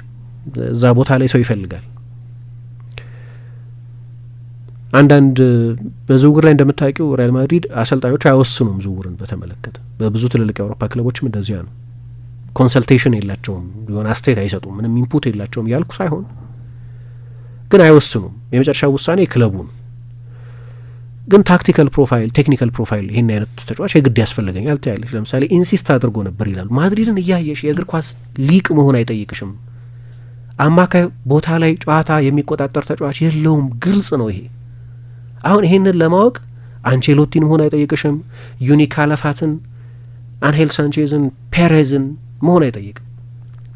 ማንም አቨሬጅ እግር ኳስ ተመልካች ሪያል ማድሪድን አይቶ ይገነዘባል እንዲህ አይነት ተጫዋች እንደሚያስፈልግ። አይደለም ለአሎንሶ አይነት የበለጠ ፖዚሽናል ኦሪየንትድ ለሆነ አሰልጣኝ አይደለም ለአንቼሎቲ ሳይቀር የበለጠ አዳፕቲቭ ናቸው ለሚባል አሰልጣኝ ሳይቀር ያስፈልግ ነበር። የቶኒ ክሩስ መልቀቅ ሊፈጥር የሚችለውን ቀዳዳ መገንዘብ የእግር ኳስ ሊቅ መሆን አይጠይቅም። አንድ ሲዝን ደግሞ አዩት፣ ድህረ ክሩስ ያለውን ሲዝን አዩት። አንቼሎቲ የገጠማቸው ችግር ገጠማቸው፣ ባላንስ ምን ሲሉ አሳለፉ አመቱን ሙሉ። ከዛ ክረምት ላይ እድል ነበራቸው። ለምሳሌ ማርቲን ዙቢሜንዲን መውሰድ ራሱ ያውቀዋል በደንብ። በሶሴዳድ አብሮት ሰርቷል። የወጣበት ገንዘብ ወይ አርሰናል ለዚህ ተጫዋች የከፈለው ገንዘብ ትልቅ ተጫዋች ሊሆን ይችላል በኋላ ግን አሁን ለሪያል ማድሪድ እየሰጠ ካለው ጥቅም በመነሳት ከሆነ ምን መዝነው ለፍራንክ ማስተንቱዋኖ ያወጡት ገንዘብና አርሰናል ለዙቢሜንዲ የከፈለው ገንዘብ ያው ነው። ትራንስፎርም ሊያደርገው ይችል ነበር ግን ምክንያቱም እንዲህ አይነት ፕሮፋይል ይፈልግ ነበር። አሁን ተጫዋቾቹ ሌሎቹ ጥሩ ናቸው። ሹዋሜኒ ጥሩ ነው፣ ካማቪንጋ ጥሩ ነው፣ ቫልቬርዴ ጥሩ ነው፣ ቤሊንጋም ጥሩ ነው። በጣም ትልልቅ ሌሎች ችሎታዎች አሏቸው። ያኛውን ግን የጨዋታ ፍጥነት የመቆጣጠር ማድሪድን የበለጠ በፖሴሽን ዶሚናንት የማድረግ አይነት ችሎታ ግን ያላቸው አይደሉም ተጫዋቾቹ። የሆነ አይነት ጥንካሬ ያላቸው፣ የሆነ አይነት ጥንካሬ የላቸው፣ የሆነ አይነት ድክመት አላቸው። አልሆነም። አሁን ይሄ ነው ሮ ማቴሪያል ማቅረብ የምለው እሱን። ለምሳሌ ሲቲ ጓርዲዮላን ቀጠረና በመጀመሪያው ክረምት ብቻ 180 ሚሊዮን ፓውንድ ነው ያወጣው እና ይሄንን ያደረገው ኦልሞስት ከ10 ዓመት በፊት ነው። ከ10 ዓመት በፊት 180 ሚሊዮን ፓውንድ ከአሁኑም የበለጠ ብዙ ነው። አሁንም ብዙ ነው ግን ያኔ የበለጠ ብዙ ነው እና አመጣ። በመጀመሪያው ክረምት በረኛ ቦል ፕሌይንግ በረኛ ያስፈልገኛል። ክላውዲዮ ብራቮን አመጣ፣ ኢልካይ ጉንዶዋንን አመጣ፣ ኖሊቶን አመጣ፣ ጆን ስቶንስን አመጣ። እንደዚህ ጥቂቶቹን የተሳካላቸው። ኖሊቶ ከአንድ ሲዝን በኋላ ለቋል። ክላውዲዮ ብራቮ በዛም ሲዝን ቤንችን ሆኖ ነው የጨረሰው። ጆን ስቶንስ የሲቲ ሌጀንድ ነው ግን ያኔ ብዙ ስህተቶች ይሰራ ነበር። ፕሬስ ኮንፈረንስ ላይ የወጣ ዲፌንድ እስኪያደርገው ድረስ በባርሰሎና 4-0 ተሸንፏል። በኤቨርተን 4-2 ተሸንፏል። በምን እንደዛ መጥፎ ሲዝን ነበር በብዙ መንገድ። ቀጥሎ ሲቲ ያደረገው ነገር የበለጠ ሮ ማቴሪያል ያስፈልገዋል። ዳይናሚክ ፉልባኮች ያስፈልጉታል። ምክንያቱም አራቱም ፉልባኮች እድሜያቸው ከ30 ዓመት በላይ ነው። ያንን ጥምር ኃላፊነት የመስመር ተከላካይ የመሆንም መሀል እየገባ እንደ አማካይ መጫወትም ኢንቨርት ማድረግም አይችሉም እነዚህ ተጫዋቾች። ክሊሺ ኮላሮቭ፣ ሳኛ፣ ዛባሌታ እነዚህ ናቸው የሲቲ የመስመር ተከላካዮች የነበሩት እና ለመስመር ተከላካዮች ብቻ የሁለተኛው ሲዝኑ ከመጀመሩ በፊት 130 ሚሊዮን የወጣው ሲቲ የዓለም 2 ውድ ፉልባኮችን ሬከርድ በሰበረ ገንዘብ ዎከርን፣ ሜንዲን አናመጣ። ክላውዲዮ ብራቮ አልሆነም። ከአንድ ሲዝን በኋላ ዲስካርድ ተደርጎ ኤደርሰን ሞራይሽ ነው የፈረመው።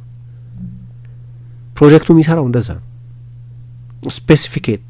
ስፔሲፊክ ተጫዋቾች ይፈልጋሉ።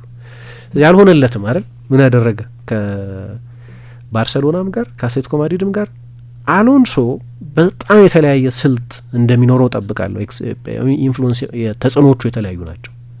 ሞሪኞም ጓርዲዮላም ያሰለጠኑት 2 የእግር ኳስ አጫወት ጫፎች ላይ የሚቀመጡ አሰልጣኞች ያሰለጠኑት ስለሆነ ያንን ለማድረግ ግን ዙቢሜንዲ ያስፈልገኛል አለ። ለምሳሌ ብቻኛው የጠየቀው ተጫዋች እሱ ሳይሆን አይቀርም።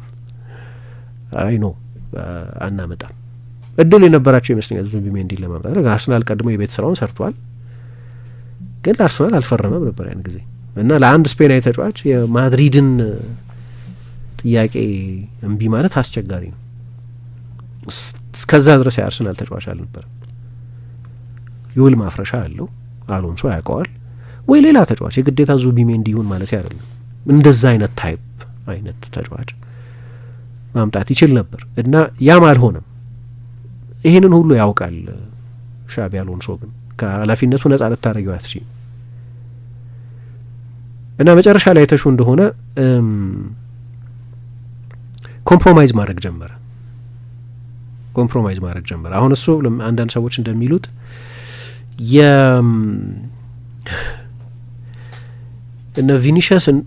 የቪኒሸስ ግራፍ ከ60ኛው ደቂቃ በኋላ ይወርዳል ብሎ ነው የሚያምነው። ፊዚካሊ ከ60ኛው ደቂቃ በኋላ ደግሞ ፕሪሲዝን አልነበራቸውም ሪያል ማድሪዶች እንደምታውቂው። አሁን ፕሪሲዝን ያልሰሩ ቡድኖች ውስጥ ብዙ ጉዳት ታያለሽ አይደል? ፓሪስ ሳን ጀርመን ውስጥ ብዙ ጉዳት አናይም። ዴምቤሌ ስንት ጨዋታ ሆነ የተጫወተው? ቼልሲ ውስጥ ብዙ ጉዳት እናያለን በዚህ ሲዝን። በሪያል ማድሪድም አሰልጣኙ ያለው እምነት የሎድ ማኔጅመንት ያስፈልጋል። አሁን እምባፔ ብዙ ቢጫወት ለምሳሌ የዓለም የክለቦች ዋንጫ ላይ እኮ አልነበረም እምባፔ ጭራሽ። የዛኛው የዓለም የክለቦች ዋንጫ ሎድ የሚያሰጋው ተጫዋች አይደለም። እንደሱ አርፎ የመጣ ተጫዋች የለም፣ እንዲያውም እንደሱ ፍረሽ የለም።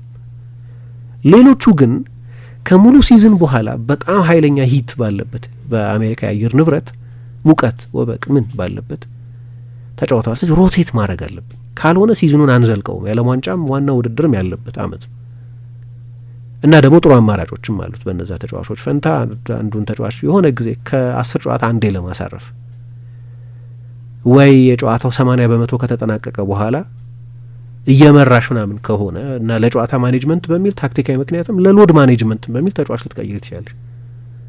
ተቀባይነት አለው እሱም ቢሆን። ማን እንዳሸነፈ ግን የምታውቂው ከዛ የተጫዋቾች ፓወር ፕሌይ ከቪኒሽስ ጋር ብቻ አይደለም ችግሩ። ለምሳሌ ቫልቬርዴ ለመጀመሪያ ጊዜ አይደለም የቀኝ መስመር ተከላካይ ሁን ተብሎ ሲጠየቅ፣ በዚዳንም ስር በሌሎች ማሰልጠኞች የቀኝ መስመር ተከላካይ ሆኖ ተጫውቷል። ሁለቱም የቀኝ መስመር ተከላካዮች አልነበሩትም በዚህ ሲዝን። አብዛኛውን ጊዜ ካርቫሃልም ትሬንትም የመጡት ሁለቱም ሶስቱም የመሀል ተከላካዮች ዲን ሀውሰን በቀደም እስኪመለስ ድረስ አልነበረም ለወራት። ሩዲገር 33 ዓመቱም ነው። ኤደር ሚሊታውን በተከታታይ ሲዝኖች ኤስኤሎች ገጥሞታል። ጉዳቱም ቀላል አይደለም። ቡድኑን ሲጀመር ይሄ የውድድር ዘመን ሲጀመር ቤሊንጋም አልነበር የትከሻ ቀዶ ሕክምና አድርጎ እና በኋላ ኮምፕሮማይዝ ማድረግ ጀመረ። ምሳሌ ቪኒሽስን ጨዋታውን 2-0 በ3-0 ማርጅን ካልመራ በስተቀር መቀይሮ ማስወጣት አቆመ። ማን እንዳሸነፈ ግልጽ ነው። ሲመጣ አይ ይሄ ቡድን በቂ ዝግጅት አያደርግም፣ ከጨዋታዎች በፊት በቂ ዲቴይልድ የሆነ ዝግጅት አያደርግም ሲባረር መጨረሻ ላይ የቪዲዮ ሴሽኑ ነው በቃ አንደኛው ተጫዋቾች ያልወደዱት። እሱ ነው የፈለጋችሁት እኮ በቪዲዮ በቂ ዝግጅት አድርጎ የሚመጣ የባላጋራውን ስስ ብልት በሙሉ ለይቶ የሚመጣ አሰልጣኝ አይደል እንደፈለጋችሁት። የፈለጋችሁትን ነው እያደረገ የነበረው። ዝግጅት በቃ በቂ ዝግጅት አልነበረም በአንቸሎቲ ስር። ዲቴይልድ አይደለም፣ ፕሬፓሬሽኑ ችግር ነበረበት። በተለይ በነዛ ጨዋታዎች ላይ እንደዛ የተበለጠ ነው። ባርሴሎና እንደዛ የበለጠን፣ አርሰናል እንደዛ የበለጠን በሰው ከኛ የተሻለ ስብስብ ስላላቸው አይደለም፣ በፕሬፓሬሽኑ ምክንያት በፕሬሲንግ ኢንቴንሲቲ ምክንያት ነው፣ በሩጫ ምክንያት ነው። አስታውሳለሁ ስናነሳው የሪያል ማድሪድ የሩጫ ስታቲስቲክስን ብቻ የሚመለከተን ፕሮግራም ሰርቼ ነበር። በሩጫ ስታቲስቲክስ ብቻ የሃርድ ራኒንግ ዝም ብሎ መሮጥን ብቻ አይደለም፣ ትርጉም ያላቸው ሩጫዎች፣ ኢንቴንስ ሩጫዎች ከባርሰሎና ከአርሰናል ከሌሎችም ቡድኖች ጋር አምና የገጠሟቸው ደህና ቡድኖች ብትወስጂ ያ ፊዚካል አውትፑት አልነበረም፣ የፕሬፓሬሽን ችግር ነበር። ይህንን ሁሉ የሚያደርግ ሰው ከዛ ምን ይላሉ አሁን በስፔን ሚዲያዎች ትሬኒንጉ በጣም ኢንቴንስ ነበር፣ የቪዲዮ ሴሽኑ ይበዛል፣ ታክቲካል ሴሽኑ ይበዛል። እሱ ነው የተፈለገው ሲጀመር ማድሪድ እሱ ነው ይጎልኛል ብሎ አሎንሶ ማምጣት የፈለገበት ያቋል። የአሎንሶ ሌቨርኩሰንን ስታይ ምር የምታየው ንጥር አድርጎ የተዘጋጀ ቡድን እኮ ነው የምታየው። ለእያንዳንዱ ዝርዝር ጉዳይ ከፍተኛ ትኩረት ሰጥቶ የመጣን ቡድን ነው የምታየው። ከዛ በኋላ ነው ልምድ። እኔ ለምሳሌ አሁን እዛች ጋር ነች እርቋ የምታስፈልገው። ይህንን ካወቀ ከመምጣቱ በፊት እኔ ሁለቱም ስተተርሷል ምለው እዛ ጋር ነው። ለዚህ ነው አሁን አልቫሮ አርቤሎ አይወል አንደኛ በዋና ቡድን ደረጃ አሰልጥኖ አያውቅም። እዛው የማድሪድ ስትራክቸር ውስጥ የነበረ ነው። ከአሎንሶ ጋር አጋጣሚ ሆነ በሊቨርፑልም በስፔንም በሪያል ማድሪድም አብሮ የተጫወተ ነው። የማድሪድ አካዳሚ ውስጥ የነበረ ነው። እኔ እሱን አሰልጣኝ አንድም ጨዋታ ስላላየው እንዲህ ነው ማለት አልችልም። ማለት የምችለው አንድ ነገር ግን ከሚናገራቸው ስለ እሱ ቡድኖች ካነበብኳቸው ክረምት ላይም ስለ እሱ አንድ ጊዜ አንስተን ስለነበር ስለ እሱ ካነበብኳቸው የምረዳው ከአሎንሶ ብዙ የተለየ አሰልጣኝ አይደለም። በጨዋታ እምነቱ ቡድኑ መጫወት አለበት ብሎ በሚያስበው የእግር ኳስ ስታይል ድራማዊ በሆነ መንገድ የሚለይ አሰልጣኝ አይደለም እና ተጫዋቾቹ አሎንሶን ካላከበሩ አልቫሮ አርቤሎዋን ያነሰ ፕሮፋይል ያለውን ነው ከያለ ዋንጫ ምናምን አሸንፏል። የዛ ስፔን ቡድን ውስጥ ነበር፣ ግን የአሎንሶን ያህል ወሳኝ አልነበረም። አሎንሶ ኢንዲስፔንስብል ነበር ለስፔን፣ አይነካም። በሊቨርፑል ታሪክ እዛች ድራማዋ ምሽት ላይ ዋና ተዋናይ ነበር። ኢስታንቡል ላይ 3ኛውን ጎል ያስቆጠረው እሱ ነው በፍጹም ቅጣት ምት። ያንን አይነት ኃላፊነት የወሰደ በማድሪድም ቻምፒየንስ ሊግ ሲያሸንፉም ይሁን በሞሪኞ ጊዜ ወደ ፎርስነት መመለስ ሲጀምሩም እሱ በጣም ወሳኝ ተጫዋች ነበር። አርቤሏ ደህና ተጫዋች እንጂ የአሎንሶ አይነት ፕሮፋይል ያለው አይደለም እና አሎንሶን ሳታከብሪ አርቤሏን ታከብሪያለሽ አላቅም። እንዴት በተጫዋቾቹ በቂ ክብር እንደሌለው የምታውቂው በቀደም ከጨዋታው በኋላ ሶሻል ሚዲያ ላይ ሰርፌስ ያደረጉትን አንዳንድ ምስሎች አይተሽ እንደሆነ በልማድ በፕሮፌሽናል ጠባይ ባርሰሎና አሸንፏል ፌር ኤንድ ስኩዌር። ስለዚህ እንደተለመደው ሻምፒዮን ለሆነ ቡድን የተሸነፈ ቡድን የሚሰጠውን ክብር እንስጥ እዚሁ ቆይተን አለ። ኑ ኒድ ብሎ እምባፔ ጠርቶ ወሰዳቸው መልበሻ ክፍል። አሰልጣኙን ሁሉ እንዲህ እንትን እያለ በቁጣ ቪዲዮ በደንብ ሶሻል ሚዲያ ላይ የተመላለሰ ነው። አሁን ለማድሪድ ያኔ ምርጫ የላቸውም የማድሪድም ሰዎች በቃ መልበሻ ክፍሉን ሉዝ አድርጎታል። መለያየታቸው ምክንያት የለሽ አይደለም። በቃ በአንድም በማንም ጥፋት ይሁን መልበሻ ክፍሉ በአሰልጣኙ ቁጥጥር ስር በአሰልጣኙ ትእዛዝ ስር ያለ ነው ለማለት ያስቸግራል። እምባፔ በውብ ቃላት ብዙ ተምሬያለሁ ካንተ ምናምን ከመጀመሪያ 2 ጀምሮ እኔ ላይ ትልቅ እምነት ጥለህ ነበር ምናምን ብሎ አድንቆታል። ሶሻል ሚዲያ ላይ ከተሰናበተ በኋላ በጣም በትልቅ አድናቆት ነው የቻለው። አብዛኞቹም የሪያል ማድሪድ ተጫዋቾች ሶሻል ሚዲያ ላይ ፖስት እያደረጉ ነው እንዲህ አጭር ጊዜ የቆየ አሰልጣኝም ቢሆን እና ከዚህ በፊት ደግሞ ስላነሳሁት ብዙ አልመለስበትም። ማድሪድና ሜቶዲካል አሰልጣኞች፣ ማድሪድና የዝርዝር ዝግጅት አሰልጣኞች፣ የሚታወቅ ስታይል ያላቸው አሰልጣኞችን ጉዳይ በተመለከተ አንድ ለብቻው ፕሮግራም ሰርተናል። ኮንቴ ሊመጣ ባለ ጊዜ ማድሪድ ተጫዋቾች ምላሽ ምን እንደነበር ግን ከ1943 ሳንቲያጎ ቤርናቤው ፕሬዚደንት ከሆኑበት ጊዜ ጀምሮ ማድሪድ የትልልቆቹ ተጫዋቾች ቡድን የነበረው እንጂ የትልልቆቹ አሰልጣኞች ቡድን አልነበረም። ሁሌም ኃይል ያለው ተጫዋቾቹ ጋር ነው ወይም ፕሬዚደንቱ ጋር ነው። እኔ ደግሞ ተጠያቂነት ፕሬዚደንቱ ጋር መሆን አለበት ነው፣ ስልጣን ብቻ ሳይሆን የሆነ ሚስ ካልኩሌሽን ሲሰራ በሁሉም ክለብ ውስጥ ነው የምታየው። እንደዚህ ነጩ መሀረብ መውጣት እስኪጀምር ድረስ ኃላፊነት ሁሌም የሆነ ችግር ካለ ኃላፊነት ያሰልጣኝ ችግር ነው።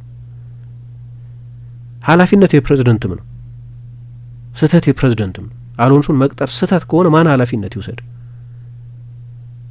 መጀመሪያ እኮ በቃ ሰስቴነብል አልሆነም ተብሎ በጫና በስንት ውግዘት እኮ ነው ከፕሬዚደንትነት የተነሱት ሰውየው ራሳቸው።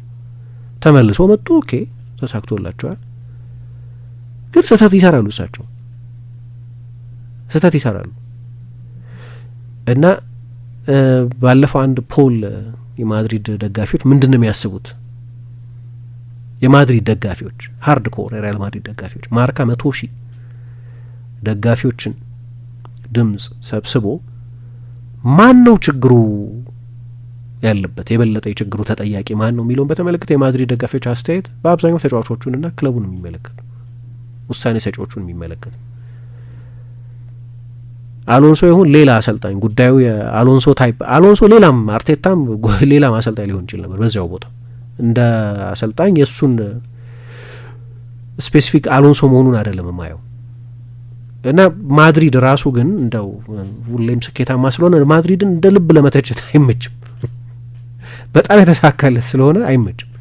ግን በዚህ ጉዳይ ላይ በጣም የሚያወያይ ነገር ነው። እና ማድሪድ ባለፉት 15 ዓመታት ብቻ ልክ አርቤሎ እንደ አሰልጣኝ ይኸውልሽ ምንድነው ማኔጀሪያል ኖበዲ ምናምን ልትይው ትችላለሽ። የሚታወቅ ስም አይደለም፣ በተጫዋችነቱ ነው የምናውቀው።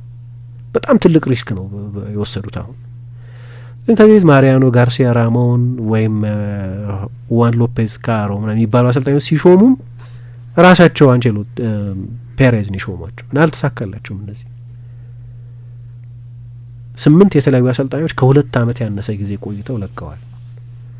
በ21 ዓመት እነዚህ ጊዜ አሰልጣኞቹን ጨምሮ 18 አሰልጣኝ ሾመዋል፣ ሽረዋል። ግን እንደው ማድሪድ እንደምታየው ስቴዲየሙን በጣም ዘመናዊ በሆነ መንገድ ገንብቶ ከነዚህ የስቴት ክለቦች ጋር የማያልቅ ሪሶርስ አላቸው ከሚባሉት ክለቦች ጋር ከፕሪሚየር ሊግ ክለቦች ጋር ለመፎካከር በጣም የዘመነ ስቴዲየም ገንብቷል። እሱ ብቻ አይደለም፣ እንዲያውም አንዳንዷ የፒአር ሙቭ እኮ ኢንትረስቲንግ ነች። ለምሳሌ ምን አደረጉ? ሳንቲያጎ ቤርናቤው የሚለውን ስም ቤርናቤው ብቻ ነው የምንለው ከዚህ በኋላ አለ። አንዳንዶች ሌሎች ትርጉሞች ይሰጡታል ለምን እንደዛ አደረጉት የሚለውን፣ ግን ሪብራንድ የማድረግ ፍላጎት አለ። ማድሪድን በስታይልስ ምን አለ ሪብራንድ ብታደረጊው ያ ይቻል ነበር፣ ልክ እንደ ፔዤ እንዲጫወት ማድረግ። ምክንያቱም የኖካውት ድሎቻቸውን ማሳነስ አይገባሽም፣ ግን ብዙዎቹ ከጠርዝ የተመለሱ ድሎችም አሏቸው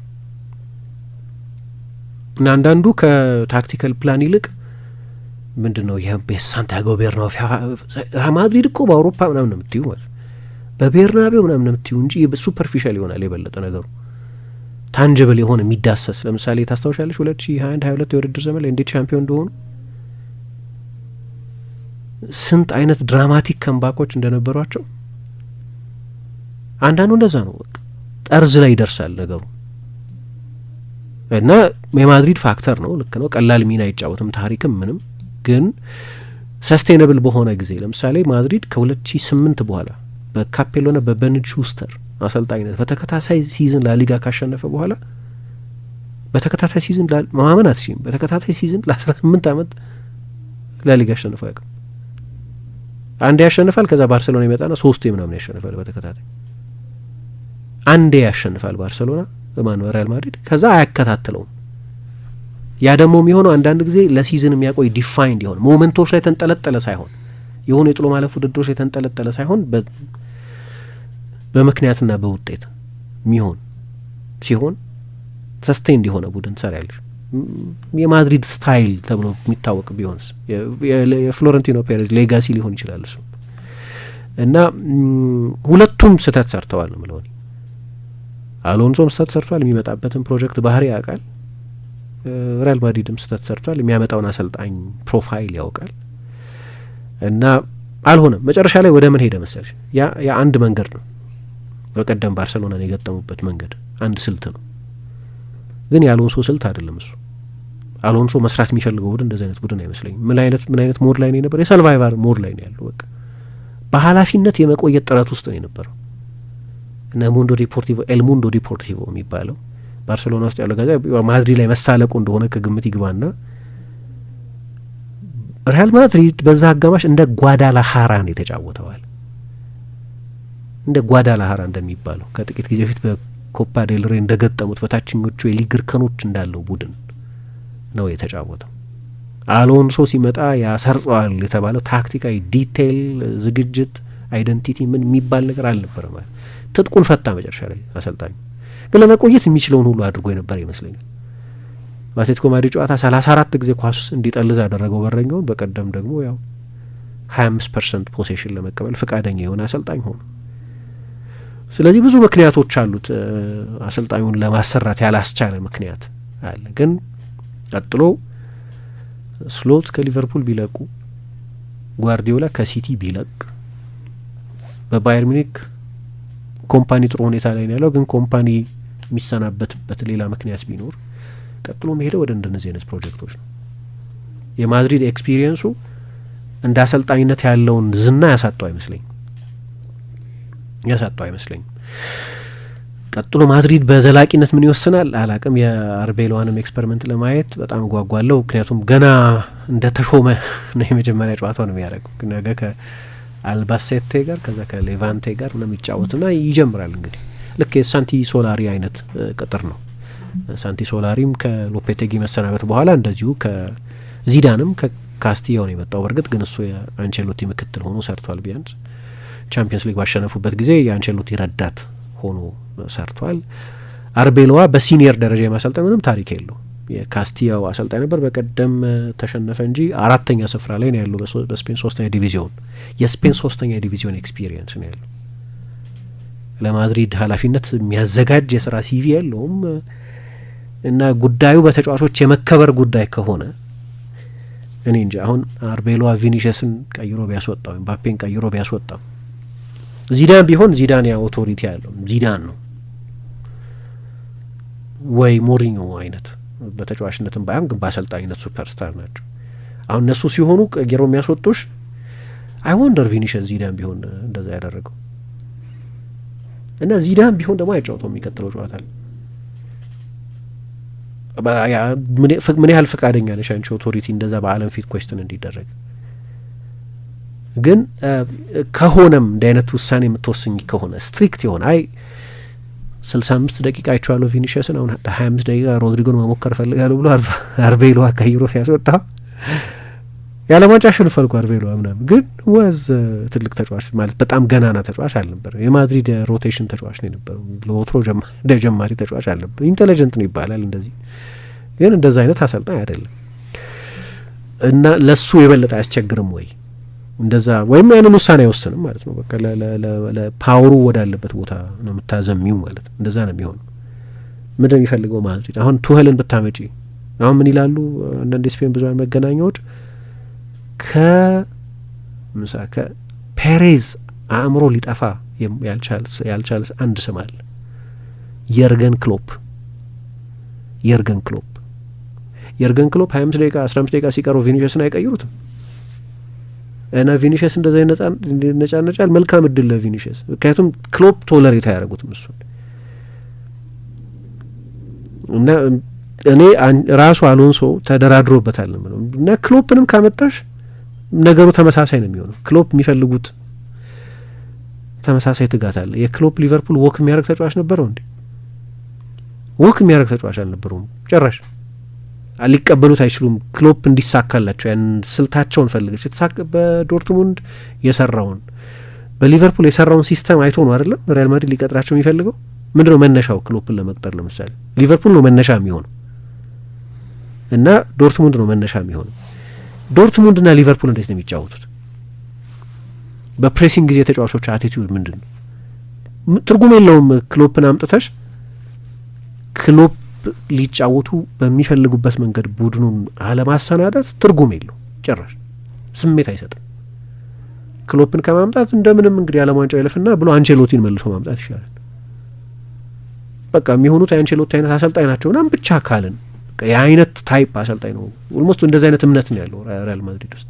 ሜቶዲካል አሰልጣኝ አይደለም ማድሪድ የሚሳካለት፣ የሲስተም አሰልጣኝ አይደለም የሚሳካለት ብለሽ ተስፋ ከቆረጥሽ መሆን ያለበት በቃ አንቸሎቲ በቃኝ እስኪሉ ድረስ፣ ዚዳን በቃኝ እስኪል ድረስ አንቸሎቲ ሁለቴ ዚዳን ሶስቴ ተመልሰው እንዲያሰለጥኑ መሆን አለበት ማለት ነው። እንደዛ ነው ሊሆን የሚችለው። ምክንያቱም ያለፈውን 20 ዓመት ብታይ በንጽጽር በቃ ከሁለቱ አሰልጣኞች ውጭ ትንሽ የተሳካላቸው ሞሪኞ ናቸው። አንድ ላሊጋ ስላሸነፉ ቻምፒየንስ ሊግ አልቀናቸው፣ ግን እንደው ማድሪድ ቻምፒየንስ ሊግ ነው የበለጠ እንደ ትርጉም የሚሰጠው ካልንም ዚዳንና አንቸሎቲ ነው። ሁለቱም ተመሳሳይ ታይፕ አሰልጣኞች ናቸው። ምንም ታክቲክ የለውም ማለት አይደለም፣ ግን የዚዳንም ሪያል ማድሪድ ይሁን የአንቸሎቲም ሪያል ማድሪድ የሃይ ፕሬሲንግ፣ የፈጣን ሪከቨሪ፣ የፖዚሽናል ፕሌይ ምናምን ታይፕ ቡድኖች አይደሉም። በእንደዚህ አይነት መንገድ አይደለም ጨዋታዎችን ያሸንፉ የነበሩት እና ትልቅ ውሳኔ ይመስለኛል እንደኔ እና የሚቆጭም ይመስለኛል። ማድሪድ በቃ ለዛ አይነት ስልት አይሆንም ብሎ በር መዘጋት ለሀሳብ በር መዘጋት ያለበት አይመስለኝም። ፍጹም አይሆንም በቃ ማድሪድ ማለትም ትክክል አይመስለኝም። እና መጨረሻ ላይ እንግዲህ ተሰናብቷል። ትልቅ ውሳኔ ነው፣ የማይቀር ነበር፣ ግን በዚህ ጊዜ ይሆናል ብለን አልጠበቅንም። ሰርፕራይዚንግ ነው። የተወሰኑ ደግሞ የአድማጮቻችንን አስተያየት እንቀበል እዚህ ጉዳይ ላይ። ደሳለኝ ገብረ ሚካኤል የሚል አድማጫችን የዘንድሮው ጥር ወር ይለያል፣ ስንቱን አሰልጣኝ ከቦታው አስነሳው ብሎናል። ብሩሽ ተስፋ ይሄ ነገር ወረርሽኝ መሆን አለበት፣ በአንድ ሳምንት ውስጥ 3 ታላላቅ ክለቦች አሰልጣኞቻቸውን አሰናብተዋል፣ ቀጣይ ማን እንደሚሆን የታወቀ ነው። ቶማስ ፍራንክ ሌላው ግን አንስሎት እንዴት ተረፉ? የማድሪድና የቼልሲ አመራሮች አሰልጣኝ ወዲያው ሾሞ፣ የእኛዎቹ ግን ይኸው ሳምንት ሙሉ ይታሻሉ። 17 ጨዋታ ለሚመራ አሰልጣኝ ምንድነው ማሽሞንሞን ብሎናል። ዳዊት ነብዩ የሲስተም አሰልጣኞች መጀመሪያውኑ ለትልቅ ክለብ ሲፈርሙ በትንሹ የ2 ዓመት ሲዝን ያለማባረር አንቀጽ ሊያስገቡ ይገባል። የአሰልጣኝነት ስራቸው ላይ ክለቦች ጊዜ ሳይሰጡ እያባረሩ ጥላ እያጠለባቸው ነው ያለውን ሶና አሞሪም ነገር በጣም ነው የሚያናድደው ብሎናል። አብርሃም መንግስቱ አሎንሶ በመጀመሪያ ተባሮ ነው ወይስ በስምምነት ነው ክለቡን የለቀቀው? አሰልጣኙ ደካማ ነገሩ ተብሎ የተጠቀሰው አንድ ደካማ የቡድን አካል ብቃት ዝግጅት፣ 2 ከተጫዋቾች ጋር ያለው ደካማ ግንኙነት፣ የመልበሻ ቤት ስነስርዓት፣ 3ኛው ደግሞ ከትናንትና ወዲያ ባርሴሎና ሽንፈት ናቸው። እነዚህ ቤት ግን መቆየት የምትችለው ፍሎረንቲኖ ፕሬስ ደስ ሲለው ብቻ ነው። በዣቪ ምትክ አልቫሮ አልቤሮ ይመጣል፣ እንዴት እንደሚመራው ማየት ነው። ለነገሩ ችግር የለውም፣ ይልቅ አርቴታ ጋር ምክትል አድርገን እናስፈርመዋለን ብሎናል። አሎንሶ ነው ተሙ ጓደኛው ነው፣ በነገራችን አብሮ አደጎች ናቸው።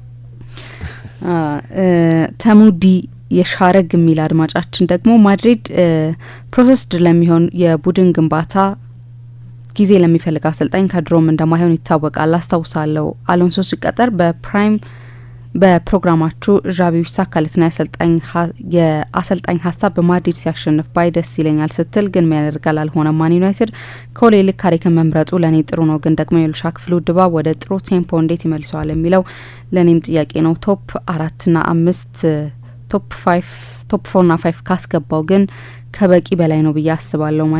የማንቸስተር ሰዎች ግን ይህችን የጥሪ ዝውውር መስኮት በአሰልጣኝ ማባረና መቅጠር ዜና ሰበብ አድርገው ሊያልፏት እየፈለጉ ነው። ለካሪክ እንዲቀናው እመኛለሁ። ተመስገን ጌትዬ ነኝ ከሞጆ ብሎናል። ሚስባህ የሚል አድማጫችን ደግሞ